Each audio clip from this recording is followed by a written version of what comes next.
Jadi notaben kami itu di Baduy itu tidak bersekolah.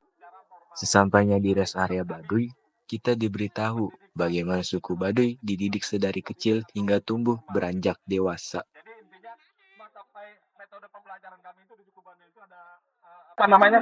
Dari umur 10 tahun itu, dari umur 10 tahun ke bawah, itu kami anak laki-laki ke bapaknya belajarnya. Terus anak perempuan itu lebih ke ibunya.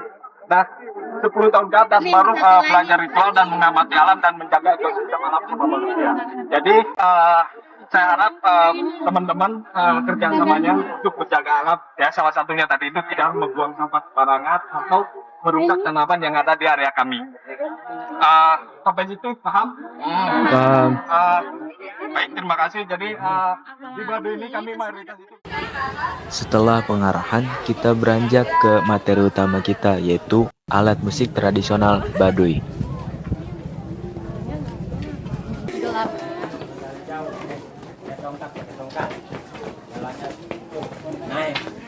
Naik. Saat ini, kita sedang memasuki materi alat musik tradisional suku Baduy. Nama grupnya adalah Karinding Kukus. Karinding Kukus ini biasa dipakai ritual untuk mengusir hama dari tanaman padi. Ritual ini sudah dipakai berabad-abad lamanya oleh suku Baduy dan dipercayai oleh suku Baduy sangat efektif untuk mengusir hama. Waalaikumsalam warahmatullahi wabarakatuh. Nah, hari ini kita ada kegiatan musik tradisional. Ini salah satu alat musik tradisional suku kami, suku Baduy. Ini namanya Karinding Kukus. Nama grupnya Karinding Kukus. Jadi Karinding ini salah satu alat musik kami. Kami di Karinding Kukus itu ada kecapi, ada suling, ada celempung, terus ada biola. Nah, kebetulan yang kita tampilkan ini ada 3. Ada karinding, kecapi sama celempung. Empat sama ini karinding. Nanti ada suling tadi di sana, tadi ada suling nih. Di depan ini ada suling. Nah, alat musik ini selain alat musik itu biasanya untuk ritual penanaman padi. Karena masyarakat suku kami itu tidak membenarkan hama yang akan menyerang padi itu dibunuh dengan pestisida atau bahan kimia lain. Jadi kita itu metodenya diusir. Diusirnya pakai alat musik ini namanya karinding. Jadi karinding ini salah satu alat musik yang menurut kepercayaan kami sebagai masyarakat suku Baduy, ini salah satu alat musik yang sakral. Kenapa saya bilang sakral? Karena ini sampai sekarang kita masih pakai. Kami masih metode kami itu masih zaman dulu gitu, nggak kayak di luar itu pakai pestisida atau bahan kimia lain. Nah, untuk cara membunyikan alat musik ini itu dipukul. Jadi kayak pakai resonansi mulut, kayak A, I, A, E, kayak gitu. Jadi alat musik ini bisa menghasilkan 2 nada. Satu pukulan harus ada 2 nada. Nah, untuk kami ngasih pelajaran ke anak-anak itu biasanya ini seminggu baru bisa. Nah, kalau untuk celempung kita 5 menit udah bisa. Nanti teman-teman nanti bisa semuanya bisa mencoba celempung atau mau musik atau mau itu. Nanti kita sedikit akan menampilkan cara mukulnya itu nada dasarnya seperti apa. Jadi alat musik ini kita mainkannya kayak gini. Jadi kayak harmonika. Jadi ini kan ada senar nih, ada senar. Nah, senarnya ini itu bergetar. Jadi menghasilkan suara seperti ini.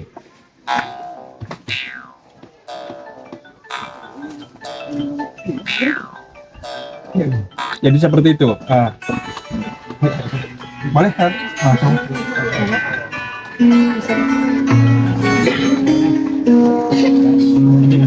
Karinding, oke. Karinding. Ini mulai nih ya. Tinggi betting. Tinggi betting. Lagi.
kebetulan yang kita hadirkan itu cuma ada 3 karena semuanya kita nanti mau belajar boleh, mau nyoba gitu, boleh. Biasa tanda dasarnya seperti ini. Nah, alat musik di Baduy itu ada 4. Yang pertama itu biasanya angklung buhun, kecapi suling, karindingan, sama gambang koromong. Jadi biasa acara ritual pernikahan kami itu biasanya lebih didominan ke gambang koromong. Nah, kalau ke yang alat musik kita yang lihat ini lebih ke ritual penanaman padi biasanya. Jadi ini biasanya dipukulnya ini pas mau padinya mau berbunga, terus si karindingnya ini dipukul.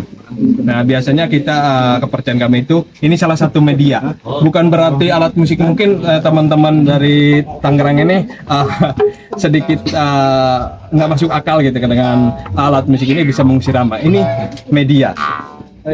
Kenapa saya bilang media? Karena ini media kita tetap pakai doa, tapi dengan suara getaran ini, dengan suara resonansi ini ada hal-hal yang menurut kami tidak wajar gitu, bisa mengusir hama segala macam. Jadi ini media.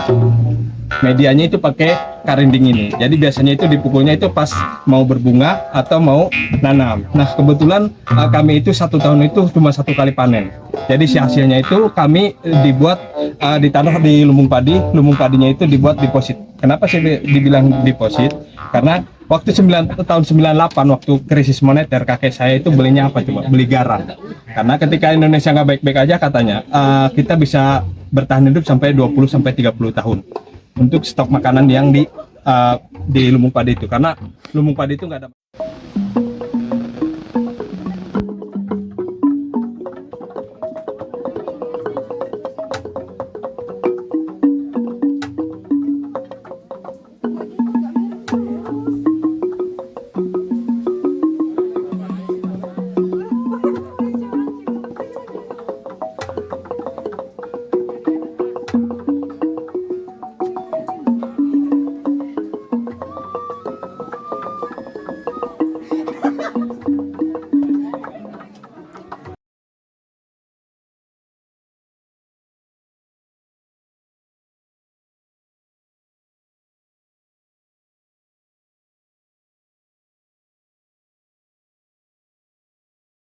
Aku dari Anda Ira ingin bertanya bagaimana sih nama kelas musik tradisional Baduy diwaris?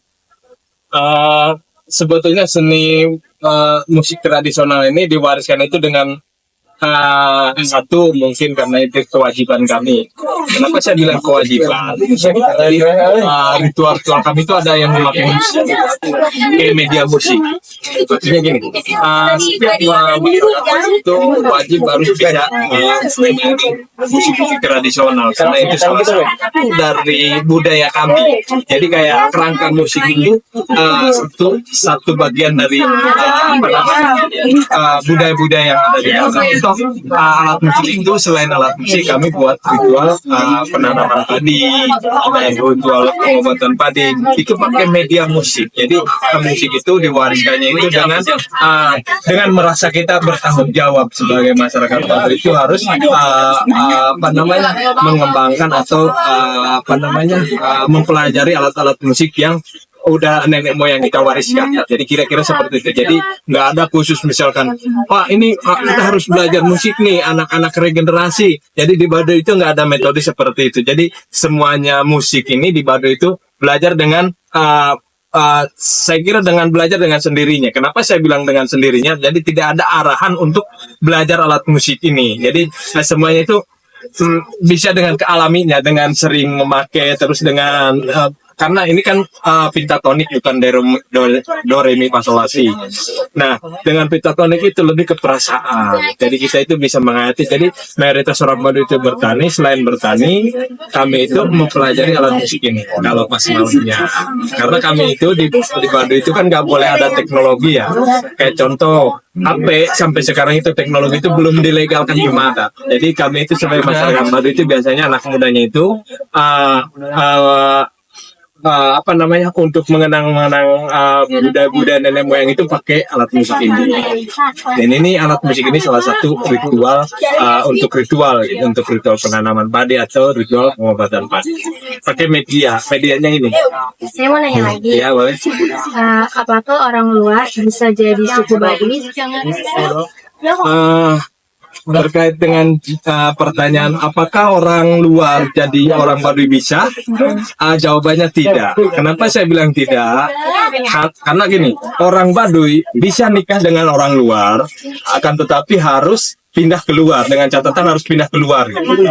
Jadi orang luar itu nggak boleh ada yang jadi orang Baduy, tapi orang luar pengen nikah sama orang Baduy itu boleh, menurut adat boleh. Dengan catatan harus dibawa keluar. Kira-kira seperti itu. Jawabannya nggak boleh. Boleh saya nanya lagi? Boleh? Bagaimana sih cuaca di Baduy ini? Sebetulnya kalau cuaca di Baduy itu sangat luar biasa, karena kan kita Indonesia ya, budaya timur itu cuma ada 2 musim ya, musim panas sama musim penghujan.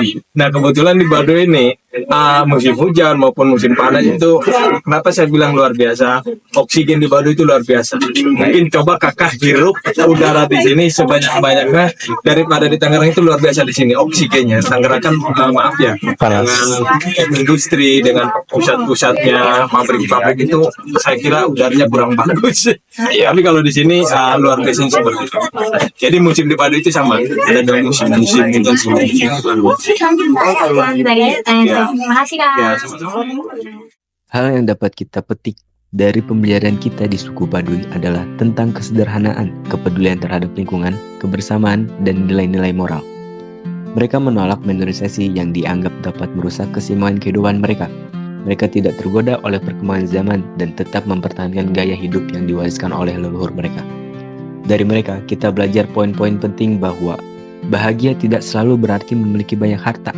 Alam harus dijaga, bukan dieksploitasi. Dalam kebersamaan lebih berharga daripada hanya mementingkan diri sendiri. Prinsip dan nilai budaya adalah warisan yang sangat-sangat harus dijaga. Kemandirian adalah kekuatan yang membuat kita lebih tahan menghadapi berbagai situasi. Kejujuran dan kesederhanaan adalah kunci hubungan sosial yang harmonis. Terima kasih sudah menonton vlog ini hingga selesai. Kami kelompok 4 pamit undur diri dan sampai jumpa di Project P5 selanjutnya. Salam Lestari.